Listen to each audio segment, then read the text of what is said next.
You're tuned in to Voicecast, your midnight companion on the long road home. I'm your host, Mark Dalton, and whether you're driving, working the night shift, or just lying awake with thoughts too loud to sleep, I'm right here with you. Tonight's playlist is mellow, the kind that sinks in behind your eyes and softens the edge of the day. You know, there's something comforting about the stillness at this hour. The world feels smaller, closer, like we're all breathing in sync. We'll be taking open calls later in the hour. So, if you've got a story, a song request, or just need a voice on the other end, don't be a stranger. But first, a quick reminder. The station's still running that weird PSA campaign. You've probably heard it. If someone you love starts acting distant, don't panic. Stay calm. Stay safe. Not exactly reassuring, right? No idea who signed off on that. Anyway, let's ease into the hour. Here's something gentle to start. A little Norah Jones. After that, I'll tell you about the time I accidentally broadcasted an entire ad break in reverse. True story. Track plays briefly, then a faint click. Silence. Weird. That wasn't on the playlist. Line 2 just lit up. That was fast. Let's go live. Caller, you're on. Who am I speaking with? The voice on the other end shakes. It's Maria from Sutter Creek. Hey Maria, you're on the air. What's on your mind? My husband. He was eating dinner. Then he just stopped, stood up, eyes wide, didn't say a word. He walked outside barefoot. It's freezing. I tried to stop him, Mark, but he wouldn't even look at me. I pause, hand over the mic button. My producer's shaking his head. No prank flagged. What's he doing now, Maria? I followed him. He's walking. Straight down the street. There's others too. They're not talking. They're not even looking around. Just moving. Another pause. I nod to the booth. They're running a trace. All right, Maria, hang tight. Can you stay on the line with us? Silence. Then, click, dead air. We've lost the caller. That's all right. Maybe just nerves. Happens more than you'd think. Let's get back to the music, except the playlist's frozen. The screen just flashed. Input source lost. And now there's static. Faint, but pulsing. Okay. Folks, we might be experiencing a minor system error here. Nothing to worry about. I'm going to try rebooting. Crackle. Another call coming through. Mark? It's a different voice. Male. Panicked. My roommate. He walked out the door 5 minutes ago. Just zoned out. He walked straight into traffic, man. A car swerved just in time. He didn't even flinch. Another call waiting. My daughter, 7 years old, walked into the backyard and hasn't blinked since. Something's wrong. I'm looking at the board now. 6, 7, 9 lines flashing. None of them are pranks. And that sound, it's not just static. It's rhythmic. Almost like breathing. Beep. Beep. Beep. We've just been overridden by the National Emergency Alert System. This is not a drill. This is an emergency broadcast. Remain indoors. Avoid contact with affected individuals. Stay calm. Stay silent. The message cuts, replaced by garbled tones. My producer is trying to reboot the board, but it's no use. Even the backup systems are caught in the loop. I've been doing this show for 12 years. We've run through wildfires, power outages, even a bomb threat once. But I've never felt this off. The phones keep ringing. Callers from across the state. Every story the same. Someone close to them suddenly stops, stares, and walks. Like they're answering a signal the rest of us can't hear. And the number's growing. What started with one call from Sutter Creek is now a flood. Caller from Reno says her entire street is walking. Side by side, men, women, kids, in pajamas, in bathrobes, just walking. Caller from Bakersfield reports traffic is gridlocked. because dozens of people are walking onto the highway. Some get hit. They don't react. Caller from Portland says he sees them on bridges, standing still, facing the water, like they're listening. I try to ground myself, read the news ticker, but nothing's coming through. All I have is what you're telling me, and what I see through the studio window. A man, shirtless, walking slowly down the median, then two more. The streets are supposed to be empty at this hour. Now I'm seeing people moving in twos and threes, like they're being pulled forward by something unseen. Their eyes are open, but there's nothing behind them. Line 1 lights up. A low voice. Calm. Almost too calm. I'm in Boise. The whole city's dark. Power's out. No traffic. No lights. Just walkers. How many? I ask. All of them. I press. Anyone speaking? Number just breathing. And walking. All in the same direction. Like they're following a sound I can't hear. Then he adds, I don't think we were meant to stay awake. Click. The line drops. I sit back. My producer isn't moving. He's staring at the wall, mouth slightly open, breathing steady. I call his name. No response. And somewhere, beneath the static, I swear, I hear it again. A rhythm. A whisper. Calling. They're still calling. The board hasn't stopped flashing in over an hour. Every line, every area code, blinking like panic in Morse code. I can't even screen them all anymore. I'm just answering and listening. New Jersey, one caller says. They're walking into the ocean. Texas, says another. An entire church group got up during service and walked straight out the door. They're still going. Florida, one woman sobs. My son climbed out the window barefoot. He's walking across the backyard like he's following something. I tried to stop him, but he didn't even see me. They're not sleepwalking. They're not dreaming. They're gone. It's happening everywhere. Rural towns, major cities, forests, beaches, even the highways. People are leaving their cars mid-drive. Children are walking out of schools. The strangest thing is the silence. No talking, no screaming, just motion. A nurse just called in. Mark, she said, my entire floor is empty. The patients walked out.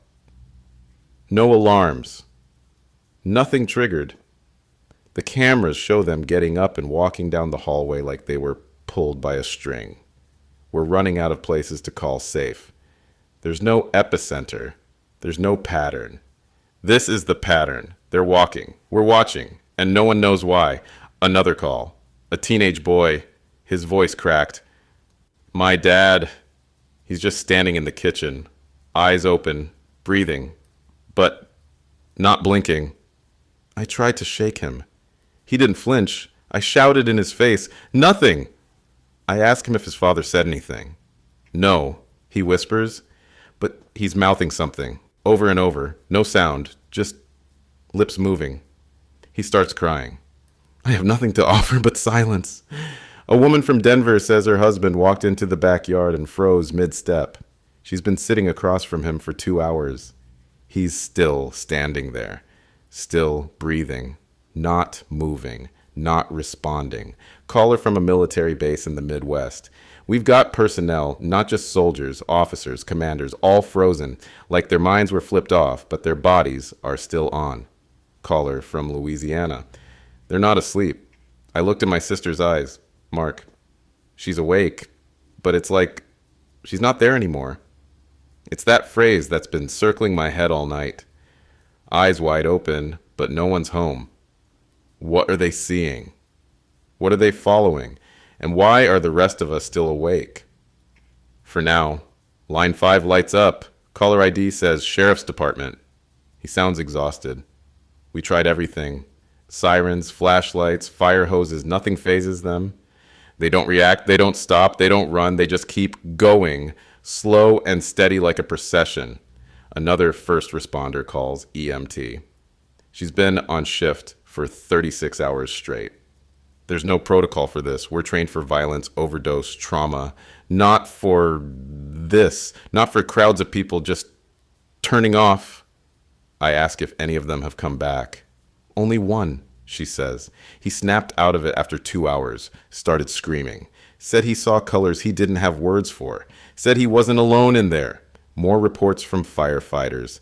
They're finding groups of sleepwalkers standing together in open fields, facing the same direction, not speaking, not blinking, just waiting. A 911 dispatcher says the phone lines are jammed with the same call over and over again. They won't stop walking.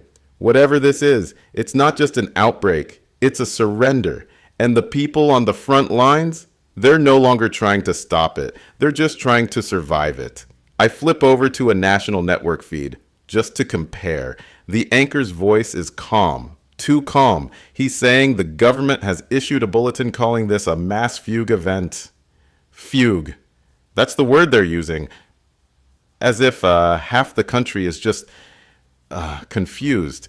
As if walking into oceans, fires, and traffic is a case of mild disassociation. Another anchor calls it a temporary psychological aberration. I hear words like collective psychosomatic regression. Not crisis, not collapse. Certainly not epidemic. But we're hearing it here, live, raw, from real people. This isn't confusion. It's coordination. It's as if something cut the line to consciousness and left the body running like a shell. And still, the major networks smile and nod, pretend everything's manageable. Reassuring. But when I switch off their feed, I'm left with the silence and the static that's growing louder, like it knows we're lying. The more we listen, the more it feels like this isn't random. Yes, it's everywhere, but not all at once. Some areas fell within minutes. Others, they're holding on. Caller from Missouri says his whole town blacked out within an hour, but across the state line, nothing yet. A full day later. Another caller from rural Idaho says the people aren't just walking, they're converging on empty fields, on abandoned shopping centers, even cemeteries. That word came up twice tonight. Converging. What if they're not wandering aimlessly? What if they're being gathered? Listener from Northern California said she followed a group for nearly 10 miles. Same direction, same pace, no breaks, no rest. Then, as she watched from a distance, they stopped. Every single one of them. At the same time. She said they turned to face the hills. Together. Didn't move, didn't speak. They just stood there, waiting. We've been so focused on the individuals. Who left? Who stayed? But the more stories we hear, the more it sounds like a design. Not a virus. Not an accident. A pull. Something calling, and they're answering. Even now, I'm looking at the map. I see clusters forming, roads clearing, entire counties going quiet. It's no longer about who's still awake. It's about where the sleepers are going. The next voice on the line wasn't a panicked civilian.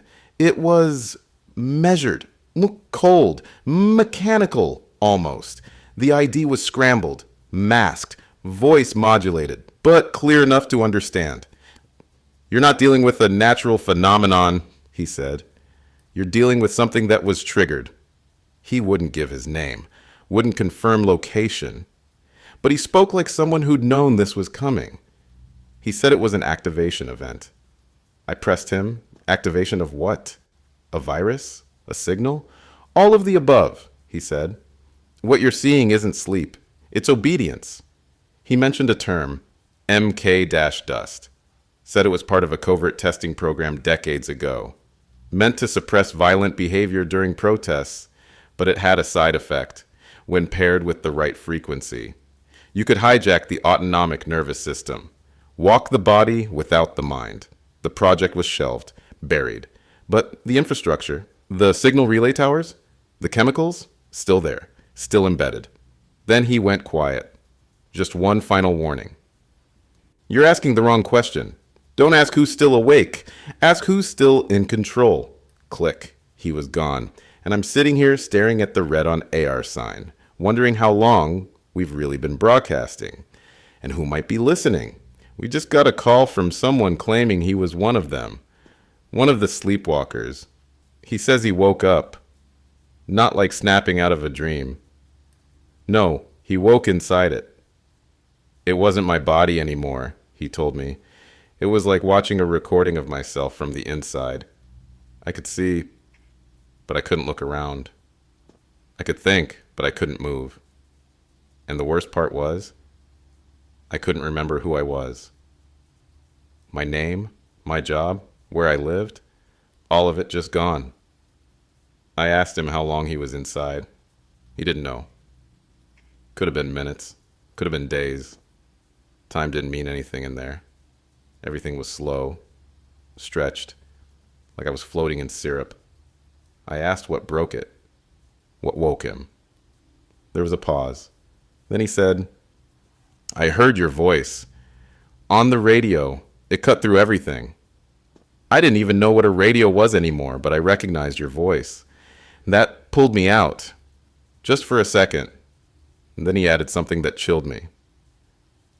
I think we're all still in there. Everyone. Even the ones awake.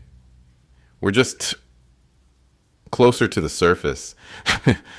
But whatever did this, it's still pulling. He begged me to keep broadcasting. Said the sound of my voice might be the only thing keeping people tethered. He started crying. Said he didn't think he was really back. Then the line cut. And I sat there staring at the mic, wondering how many people listening right now might be slipping under without even knowing it. The next caller was a woman in her 60s, a retired librarian. Her voice was calm, too calm. I was gone for 3 days, she said. I think, hard to tell, but when I came back, my hands were bruised. My feet were torn up. I think I walked a long way. I asked her what she remembered. There was a room, she said. Or maybe a memory of a room. But it didn't feel like mine. It kept changing, walls stretching, shifting colors, and there was a humming, always the humming, like electricity inside my skull. She described hallucinations, figures in doorways, voices calling her name, and the static. Sometimes, she said, it felt like she was in multiple places at once, standing in a field, sitting in her childhood home, floating above a city she'd never seen before. One moment she was 9 years old, the next she was nothing but light and noise. She said she couldn't trust her thoughts, couldn't tell which memories were hers and which had been given. There was something else, she whispered, a voice, not my own. It kept saying, forget who you were. That version is obsolete. I asked her if she thought it was a dream. She said, no, it was a download. And just before she hung up, she asked me the question I can't shake. If I forget myself completely, who's left listening? I've got Dr. Raymond Adler on the line, clinical neuropsychiatrist, former researcher with the Sleep Cognition Initiative. His voice is steady, but there's something behind it, like he's suppressing panic. I've reviewed what you're describing, Mark. This isn't a mass sleep disorder. It's a systemic neurological event, one that bypasses the frontal cortex entirely. I ask what that means for us. It means the part of the brain that makes you you, personality, identity, critical reasoning, is being overridden, not by trauma, not by fatigue, but by an external frequency targeting the subconscious network directly. I ask him if that's even possible. He hesitates, then says, the military's been experimenting with subauditory messaging for decades, low-frequency modulation, infrasound, even lightless stimuli. I push him harder. Is this a weapon? His answer is colder than I expected. If it is, it's perfect. You don't have to imprison people or bomb cities. You just erase them. Leave the shell. Keep the crowd quiet. He tells me he's seen early scans. Brain activity resembling dream states, but not natural ones. He calls it false consciousness. I ask what we can do to protect ourselves. His answer: stay off the grid, kill your devices. But it may already be too late. Then he says something I didn't expect. I don't think they're asleep. I think they've been reprogrammed. And we're next. The next wave of calls wasn't about theories. It was about grief. A woman named Helen called in, said her husband was one of the first to change, as she put it. For 2 weeks now, she's been bathing him, dressing him, feeding him spoonfuls of soup like a child. He doesn't resist, she said. He doesn't react. He just allows. Like he's waiting for something else to take over. She tried to play his favorite song. No movement. She read him old love letters. Nothing. But when the radio's on, she whispered, his head turns. Slightly, like he hears something I don't. Another caller, this one a nurse, says her teenage brother sleepwalked out of the house last week. He returned 2 days later. Dirt under his nails, no injuries, just silence. Since then, he hasn't blinked. She's been trying to keep him safe. Locked in his room, but she says he's mouthing words in his sleep. I don't recognize the language, she said, but I think he does. Parents, spouses, children, all sharing the same story. The pain isn't just in losing them. It's in watching what replaces them. Like their bodies are just rooms now, cleaned out, stripped of everything familiar, waiting for someone or something to move in. And the worst part, most families don't even know when the real goodbye happened. Calls keep coming in from people who thought their loved ones had woken up, only to realize they hadn't. I was brushing my daughter's hair, one woman said, and she suddenly looked at me. Directly, her eyes focused. She smiled. But then she started speaking, slowly. She said things she couldn't have known. About my childhood, about my father's death. Stuff I never told her, not once. Another caller described his roommate muttering in a language he couldn't place. He recorded it. A linguist friend listened and said it was an archaic form of Akkadian, an extinct language from over 3,000 years ago. I looked it up, the caller said.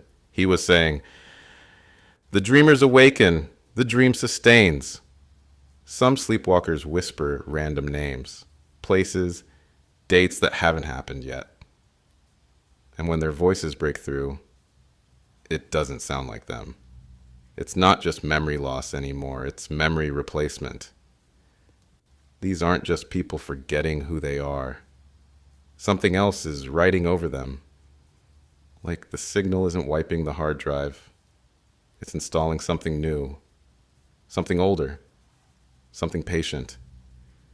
I just took a call I can't stop thinking about. A teenage girl, quiet, shaky. She didn't say her name, just that she's calling from somewhere in Utah. "My mom sleepwalked 5 days ago," she said. "She didn't leave like the others. She stayed in the house, just stopped talking, stopped reacting, like someone turned off the volume inside her. She said she'd been keeping her mom fed, playing her old playlists, even reading their favorite bedtime books. Nothing worked. But tonight," she said, "something changed."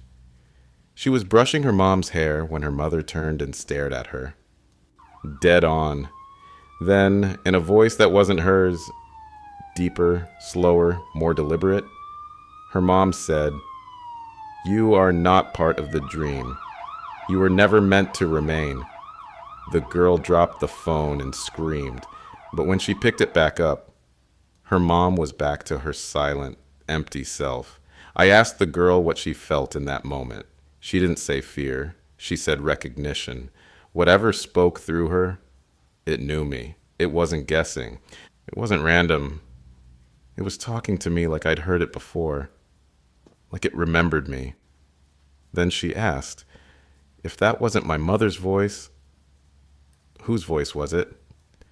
The line stayed open, but she never spoke again. Just the sound of quiet breathing. Until the click, and I haven't heard anything since. We were midway through a call when it started. The line dropped, cut off, not ended. Then the board blinked. The whole panel froze, and the sound that came through wasn't mine. It was a tone, low, slow, pulsing like a heartbeat, buried in static. Then voices, not full sentences, just fragments. Garbled, like a damaged cassette playing backward underwater. It wasn't from any of our known affiliates. No one here patched it in, no ID, no trace. But it didn't stop. Every 10 minutes since, the broadcast glitches. Same pulse, same warped whispers. They override the feed, then vanish before we can record. Listeners have started hearing things between the tones. One caller claimed the pulse made her feel dizzy. Like her thoughts weren't hers anymore. Another said his wife began humming the pattern in her sleep after hearing it just once. It's subtle, just beneath the noise. But it's there. A few engineers emailed me, said the frequency's not registered in any public range. It's not commercial, military, or even experimental. It's outside the normal human range. Barely audible, but measurable. One of them said the waveform is too clean, that it looks manufactured, which raises the question, if this signal isn't ours, whose is it? Or worse, if it is ours, who built it? And why is it playing now? Tonight, I was joined briefly by investigative journalist Miles Rennick, former contributor to Orion Files and classified program Watchdog. He came armed with documents, not speculation, not theory. Actual memos, scans, reports, some redacted, most old, and all terrifying. They called it Silent Rain, he said. Started in '74 under the guise of cognitive fatigue conditioning. But it was never about medicine. It was weaponized sound. He claimed they experimented with subliminal tones to reduce violent behavior in riot scenarios. But the early tests went further. One memo detailed rural experiments in communities that suddenly reported mass insomnia, memory gaps, and a sensation of being watched. The document was stamped with clearance levels I've never even heard of. Another described success in inducing collective passivity via embedded frequencies in ambient white noise. They didn't broadcast warnings, they broadcast calm. Until one test group broke protocol, and they didn't calm down. They froze, just like what we're seeing now. Miles believes this tech was buried after congressional hearings in the early 80s. Too volatile, too unpredictable. But the infrastructure, he says it never went away. He named radio towers, some still operational, that were used in initial trials. He says the pulse we're hearing now is a refined version of what they tested back then. And he ended the call with this: "Don't ask who turned it on, Mark. Ask why it was built to be turned on at all." The next call came in encrypted, delayed, routed through a proxy server. The voice was scrambled but steady. "I worked under DARPA's Behavioral Systems Division," the man said. "Hypnos protocol was real. Still is." I asked him what it was. Hypnos wasn't about sleep. It was about control, inducing voluntary paralysis without chemicals, remote activation. The goal was to bypass will. He said they used frequency layering, pairing sound with subconscious triggers. The idea was simple: introduce compliance without the subject knowing they'd surrendered. He described neural entrainment, forcing the brain into a suggestive state through repetition and signal design. Phase 1 targeted fear. Phase 2 suppressed decision making. Phase 3 synchronized motion. He said, walk, follow, obey. I asked him if this technology could scale. Could it be what we're seeing now? He didn't answer right away. Then he said, "I left the project in 2014, but I heard whispers that it was activated remotely, not by accident, as a field test." I asked him who ordered it. "Doesn't matter," he replied. "The tech's decentralized. Once embedded, it doesn't need operators, just receivers." I pressed him on what we're really dealing with. He sighed, said, "You think the radio's your friend because it talks back. But what if it's not broadcasting out? What if it's broadcasting in?" Then came the final warning. It was never about the dream, Mark. It was about making sure no one woke up. Then silence. After the hypnosis call, the phone lines lit up like fire. But this time, it wasn't scientists or whistleblowers. It was pastors, priests, spiritual leaders, and frightened believers. "I know what this is," said a trembling voice from Alabama. "This is the harvest. The Lord is calling his chosen out of the waking world." Another voice cut in. "That isn't the voice of God. It's a deception, a mimic spirit. The signal is a false shepherd calling people into the dark." A woman from Pennsylvania insisted the frequency carried angelic tones, said she hears them singing when the static comes on. A man from Nevada said the opposite, claimed his wife started speaking in tongues after the pulse hit. But her words weren't prayers. They were commands, in a voice he swore wasn't hers. Others claimed the tone sounded like a key, not music, not chaos, something designed to unlock something. Scriptures were quoted, prophecies invoked. Some described visions. Others begged us to stop broadcasting. One man wept and screamed into the phone, "You're opening the gate, Mark. Don't you understand? That sound is not from heaven. It's the whispers of the deep. It's chaos now. Rationality collapsing beneath desperation." And the truth? I'm no longer sure the static belongs solely to science, because if it is a signal, it's reaching deeper than our minds. I've been replaying the last 12 hours in my head, trying to piece together what this all means. We've heard from survivors, scientists, soldiers, preachers, families, and the one thread tying every voice together is that something has taken hold of our inner world, not through bombs, not through brute force, through sound, through silence, through suggestion.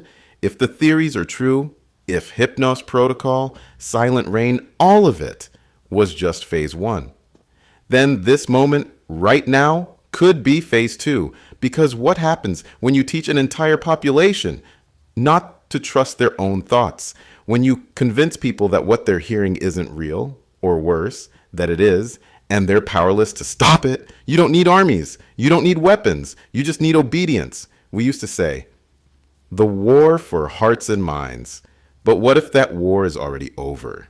What if the radio isn't broadcasting a war? What if it is the war, and we're all just playing our parts, talking, thinking, reacting, while something else writes the script beneath our awareness? I keep wondering, if they wanted to test a psychological weapon, would they even need to aim it at us? Or would they just need us to listen long enough to let it in? And I realize now, maybe the invasion didn't come from the outside. Maybe it came through the static. I need to tell you what just happened. It started mid-segment. I was reading a message from a listener in Ontario when the tone came through again, louder this time, sharper. It felt like it cut through my skull. Then my co-anchor, Briggs, he was sitting right here. He'd been silent for the last 20 minutes, just listening, tapping notes, but when that pulse hit, he froze, completely still. I asked if he was okay. No answer. Then, without warning, he straightened and started speaking, but not in his usual voice. It was off, deeper, slower, flattened, like someone else was using his vocal cords without quite knowing how. "The dream is listening," he said. "The vessels respond." I whispered his name. Nothing. Then, "The signal is truth. The flesh remembers." I stepped away from the mic, tried to shake him. He didn't blink, didn't move. Then he said something that made my blood run cold. "We are the dream. You are the fracture." His eyes twitched. His jaw spasmed. Then he slumped forward, as if unplugged. I caught him before he hit the console. He's breathing, alive, but not awake, just gone. I've locked the studio. I'm the only one on the mic now. I don't know what that was. I don't know if it was him. But I replayed the audio. His voice isn't just altered, it's layered, like two signals. His and something underneath. Something trying to come through. If this is what happens to someone exposed to the frequency for too long, then maybe we're not just reporting the story anymore. Maybe we've already become part of it. Tonight I brought on two guests. Two of the brightest minds I could reach. One's a virologist. The other, a theoretical physicist. I thought maybe between them we'd get clarity. Instead, I got chaos. Dr. Elaine Mercer, infectious disease specialist, has spent 30 years studying emergent pandemics. She was composed until she wasn't. This is a virus, she said, a neuroinvasive pathogen with non-typical transmission. We're talking about latent carriers, possibly even audio-triggered activation. Yes, that's fringe, but nothing else explains this scale. Dr. Tavik Noor from the National Quantum Lab didn't agree. At all. This isn't biological, he snapped. You're looking at the body. I'm looking at the signal. Patterns this clean don't happen in nature. These are frequency-encoded behavioral overrides, stimulus-triggered synchronization. This isn't a virus, it's a message, they argued. About signal cascades, about biofields, about neurological mapping, but both agreed on one point. It's spreading too fast for either model. Dr. Mercer believes it's airborne, just not in the traditional sense. If the auditory system is the carrier, she said, we may be past containment. Dr. Noor countered, contain what? Thought, belief, perception. You can't vaccinate a brainwave. Their voices overlapped, interrupted, broke down, and somewhere in the static, I heard the phrase that chilled me more than anything tonight. We're not watching the spread anymore. We're inside it. I ended the call early. Not because they were wrong, but because I realized something. These two people, who've spent their lives decoding reality, can't even agree on what kind of reality we're inside anymore. And that means, whatever this is, it's rewriting the rules faster than we can name them. An update just came in from the international feed. It's not just us. Massive regions of Europe have gone dark. France, offline. Entire cities, gone. Germany, emergency broadcasts ceased 3 hours ago. No explanation, just silence. Parts of Italy, described by one U.S. military analyst as zones of synchronized human drift. That phrase stuck with me. Because it's not just the loss of communication. It's the pattern of it. Satellite imagery shows highways packed, not with vehicles, but with walkers. In lines, in clusters, converging on old city centers, fields, rivers, border crossings. One listener sent in a recording from Poland before their feed vanished. It was a street cam capturing a crowd, dozens of people standing still, facing in the same direction, and then they all tilted their heads, together. Same angle, same rhythm, as if listening to something no one else could hear. I keep thinking about that girl from earlier, the one whose mother spoke in a voice that wasn't hers. What if it wasn't just one voice? What if the signal, whatever it is being received globally, but understood differently by region, like a dream that adapts to your language? We're losing contact, fast. But what scares me most isn't the silence. It's the idea that the silence might be organized, and that the next voice we hear won't be human. I tried to check the news feeds again. Don't bother. Every network is looping contradictions. 1 minute it's neurological stress, the next a planetary alignment. Then it's just a mass panic episode driven by climate anxiety. I saw one anchor smile and say, "There's nothing to worry about," while walkers passed behind her on a traffic cam. Social media? Worse, it's a mess of deepfakes, voice synths, doctored videos, AI-generated analysts claiming the sleepwalk is a myth, a hoax, a hallucination. Every truth is buried under a mountain of curated confusion, and that's what terrifies me. Not the lies. but the volume of them. There's no clarity anymore, just noise. So much noise that truth has no shape. And I'm starting to think that's the point. Because if you drown out real warnings with enough false ones, people stop listening altogether. And that's when you whisper the real message. Which is why I keep this show running. Right now, this mic may be the only unfiltered channel left. No sponsors, no scripts, just voice, raw, real. So if you're still out there, still awake, listen to me. The war's not out there, it's in your mind. And it's fought not with bullets, but with belief. Don't let them rewrite you. We just received a message from a trauma nurse working inside one of the last functioning emergency units in the country. She's been scanning the brains of sleepwalkers. Those who haven't wandered off, those sedated or strapped down, studied. And the scans don't make sense. She said they're seeing patterns in the neural data they can't explain. Not damage, not disease, but something else. Fractals, not figuratively, literally. Recursive shapes repeating over and over in electrical activity.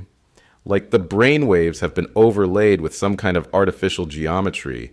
One neurologist said it looks like the mind is broadcasting rather than receiving. Another swears the static on the monitors matches the waveform found in the hijacked radio signals. There's no record of this in any textbook. No syndrome, no virus, no injury, just symmetry. And now they're seeing it in people who haven't fully sleepwalked yet, caretakers, family members, even medical staff. It starts small, insomnia, memory lapses, deja vu. Then the same pattern appears in their scans. Whatever this is, it doesn't just take over. It copies first, mirrors, then it replaces. And the doctors, they're running out of explanations. But they're not out of terror, because now some of them are wondering if this signal is shaping the mind like a circuit, then what's about to be powered on? A consciousness researcher, Dr. Fiona Adebayo, called in earlier tonight. She didn't ask for anonymity. In fact, she said she wanted her name on the record before it's too late. Her theory? This isn't a disease, it's not warfare, it's emergence. She believes we're witnessing the manifestation of a non-human intelligence.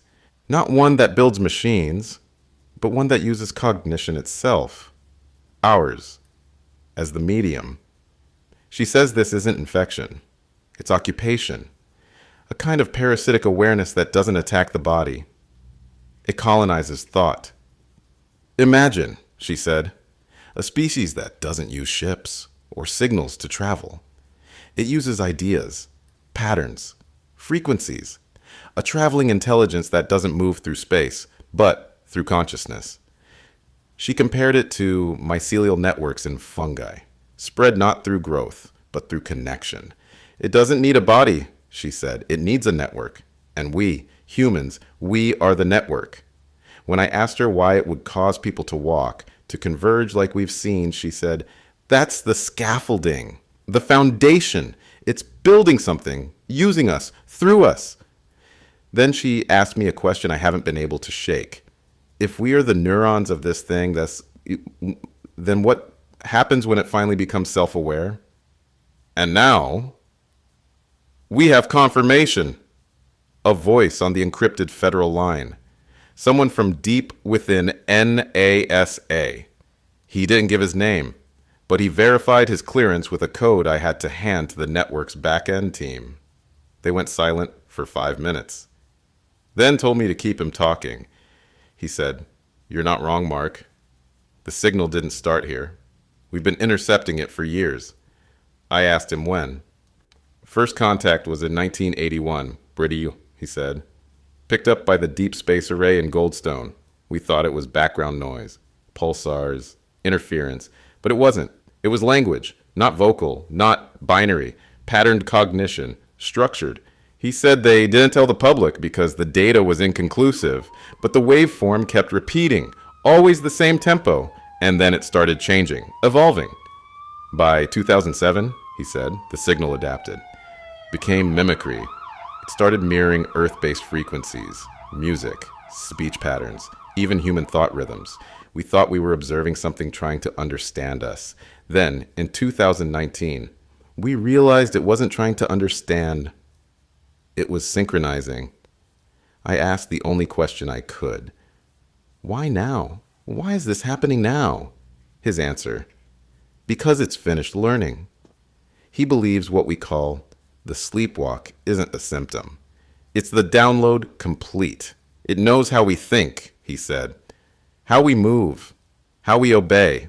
It doesn't need a transmitter anymore, because now we are the transmitters. Then I heard something in the background, a tone, low, familiar.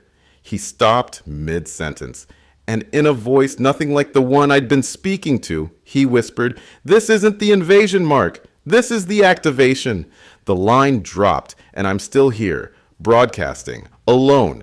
But something tells me I'm not the one speaking anymore. I don't know how else to say this. The emergency broadcast system is down, not interrupted, not overridden, gone. It started with a tone, sharp, high-pitched, erratic. Then the message came. This is a message from the emergency alert. And it stopped, mid-word. And now, just dead air. No updates, no guidance, no authority. And here's the thing, there's no redundancy. Every station I've checked is either static, corrupted music loops, or silence. One listener from Kansas sent in a clip. An alert from their local station looped a single phrase on repeat before collapsing into static. We are not responsible for what you become. People are starting to panic, not because of what they've heard, but because of what they haven't. Because when the sirens fall silent and there's no one left to tell you what to do, you realize just how much of your mind depended on someone else to keep you calm. Now that voice is gone, and I'm watching this country fall into the quiet between sirens, where fear has no structure, where confusion becomes law. And I don't think we've hit the worst part yet, because I'm starting to wonder if the silence is intentional. The calls have changed. They're no longer filled with fear, they're filled with rage. Caller from Detroit says he watched a man throw his wife into a freezing lake, thinking the shock would snap her out of it. It didn't.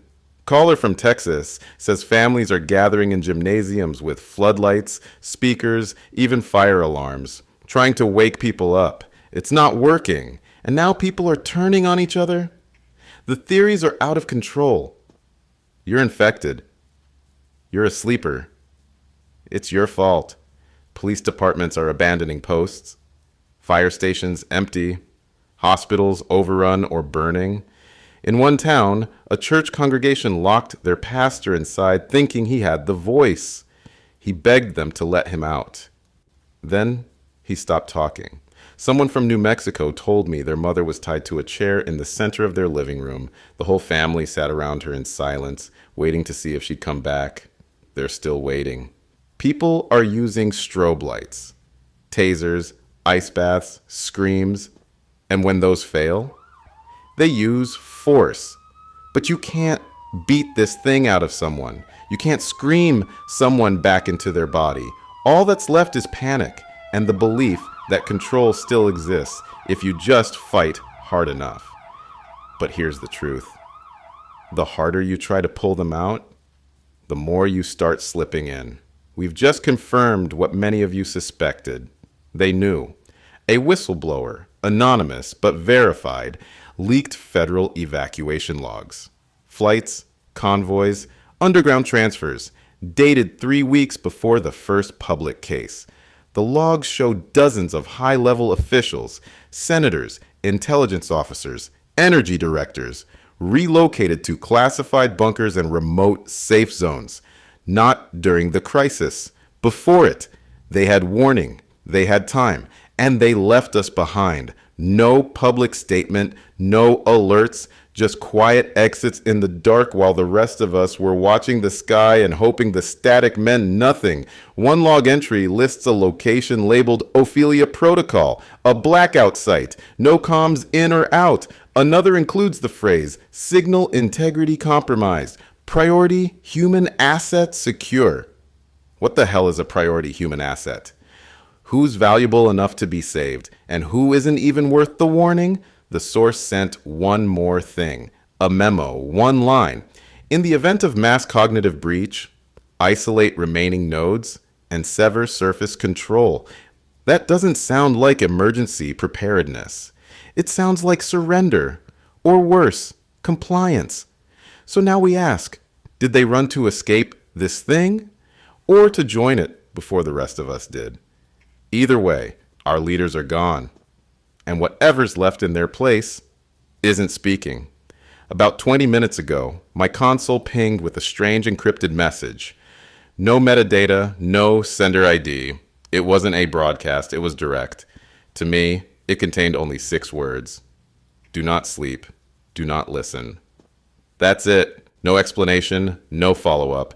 But I've been staring at those words ever since. Do not sleep, do not listen. Are they warnings or commands? Because if you've been with me since the start of this, you've heard what happens when people listen too long.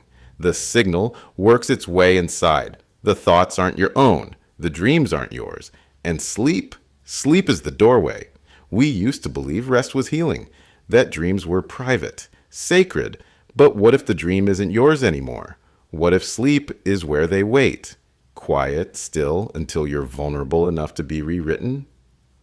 And what if listening was never passive? What if listening is invitation? I keep thinking about Briggs, my co-anchor. What took him? How his voice changed. He didn't sleep. He didn't believe. But he listened. And then something else spoke through him. I think this message wasn't just for me. I think it was for anyone still human enough to question. So here it is again. Do not sleep. Do not listen. But what do we do when it's already inside? Audio engineers have been analyzing the bursts of static breaking through during the hijacked signals. One team reversed a section, something most people wouldn't even think to do. What they found wasn't music, wasn't interference. It was speech, distorted, chopped, but undeniably human. Several voices, layered, familiar, but scrambled. And when they filtered it, ran it through vocal isolation software, they recognized a few. Government officials, a senator, a health director, a former vice president, all embedded inside the noise. Not recent recordings, not interviews. Clips taken from past addresses, stitched together into something new. One line played in the sequence. We will return when the receivers are prepared. Another. This frequency is now language. You are the instrument. The last voice, I swear I recognized it. Our former Secretary of Defense. Only the sentence he spoke was backward, until reversed. We've known about the voice since 1978, which means the static we hear now isn't just hijacked content. It's programmed, assembled from old truths, repurposed into something that feels like madness, but may be instruction. It's no longer just about sound, it's memory, authority, control. And if our leaders are inside the signal, then maybe they didn't leave us. Maybe they became it. Something new is happening. People are hearing voices, but not over this broadcast, not over anything I'm transmitting. They're hearing whispers from radios that aren't even plugged in. Caller from Oregon says her battery-powered unit died 3 days ago, but this morning it started hissing. Soft, breath-like static. And through it, she heard her father's voice. He died 10 years ago. Another from Illinois says she heard her own voice, saying words she swears she's never spoken. The whispers are faint, low, sometimes gibberish, sometimes familiar, and they always happen after the signal dies. People smash the radios, toss them outside, but they still hear it, through walls, vents, floors. A truck driver says he ripped the radio out of his cab after hearing a child laugh inside it. No children nearby, no passengers. He drove 4 hours in silence. Then, in the rearview mirror, he saw the back seat depress. They don't just speak, they watch, and they wait. Engineers say there's no active signal on the frequency bands we're getting these calls about. Nothing traceable, but something is writing the static. And it's not broadcasting to everyone. Just the ones still resisting, still awake, still trying to make sense of it all. They're not just listening anymore, they're responding. A child called in. No caller ID, just a small, trembling voice. He said he's been hiding in the attic. His parents left the house days ago, walking. Didn't say a word, didn't even grab coats. He says he hasn't seen other people since. Only them. I asked who he meant. He whispered, the pale ones. The tall ones. They come when the sleepwalkers stop. He says they don't speak, don't blink, just watch. I saw them by the church, he said. When the walkers all stood in a circle, the pale ones stood behind them, like teachers. I asked if they noticed him. They don't care about me, he said. They're not here for us. They're here for the ones who left their minds behind. He described them as tall, too tall, limbs slightly wrong, faces that stretch if you look too long, like something pretending to be shaped like us. He said they hum sometimes, a low vibration that makes your teeth hurt. And when they do, the walkers bow their heads. I told him to stay hidden, to stay awake, and he said the strangest thing. I don't sleep anymore, but I think I'm dreaming anyway. Then the line clicked. And now, I keep looking over my shoulder, wondering if I'd know if one of them was already behind me. Reports are flooding in, entire towns, gone, not evacuated, not destroyed, just emptied. Caller from Montana says every resident of a remote valley began walking at once, left homes, stores, churches, like something summoned them.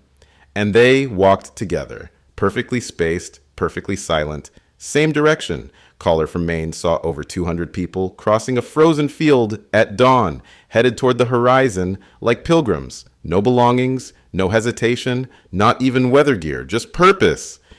One listener followed from a distance, said the walkers didn't stop, not to rest, not to eat, not to sleep. They're not just drifting anymore, she said, they're converging.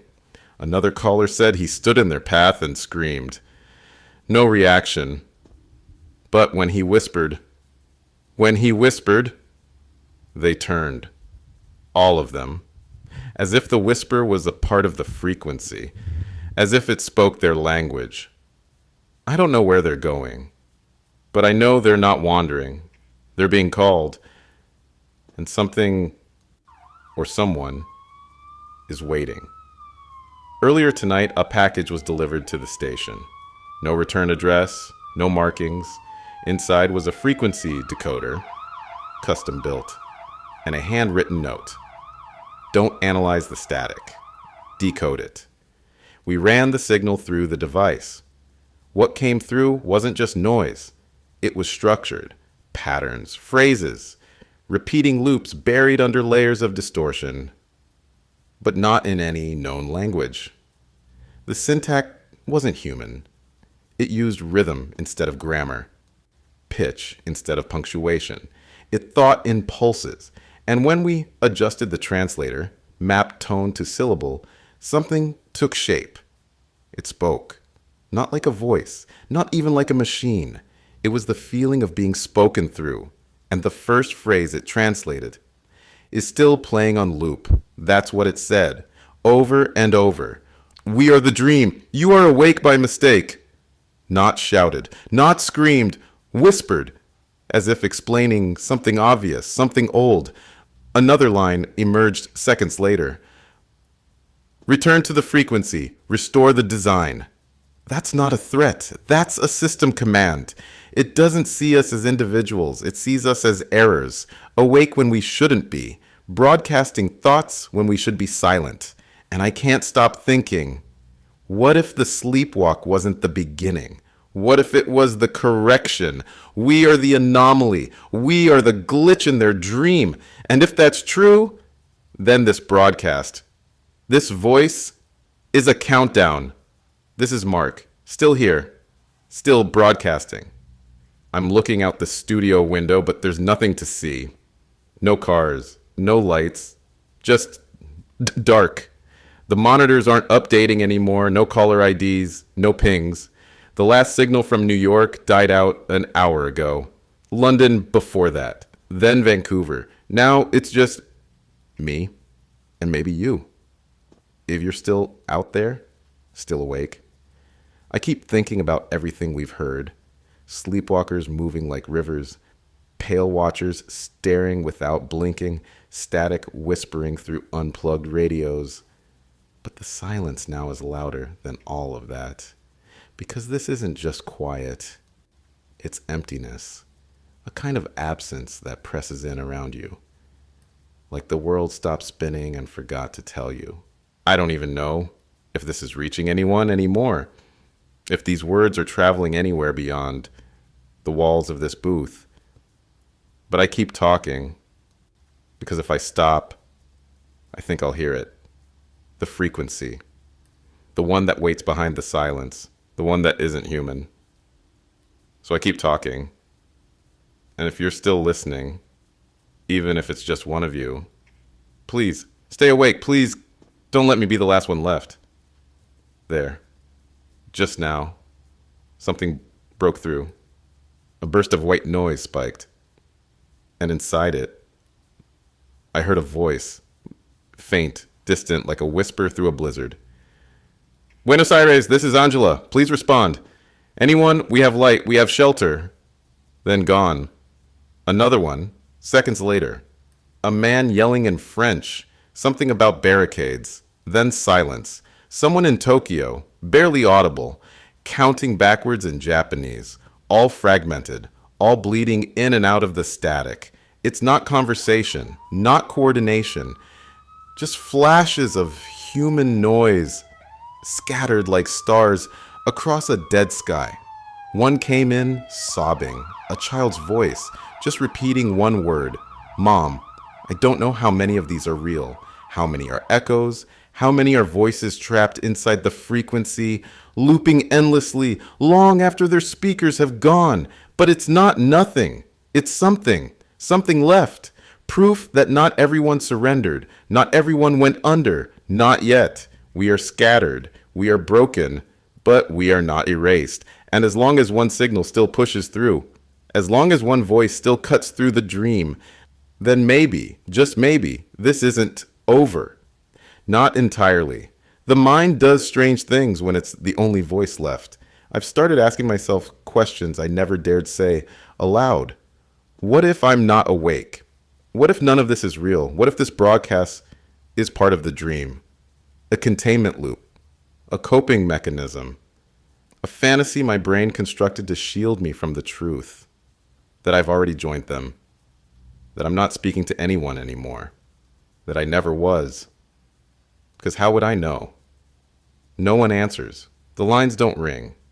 And sometimes, when I hear my own voice echo back in the headphones, it sounds just slightly off, like someone else wearing my thoughts. Like I've been talking to myself to keep myself from hearing what's really inside. The only thing that's kept me tethered is the sound of my own voice. But what if that was the trap all along? What if this broadcast wasn't a rebellion, but a ritual, a lullaby, designed not to resist the dream, but to guide me gently into it? And if that's true, then maybe I've been asleep since the first word left my mouth.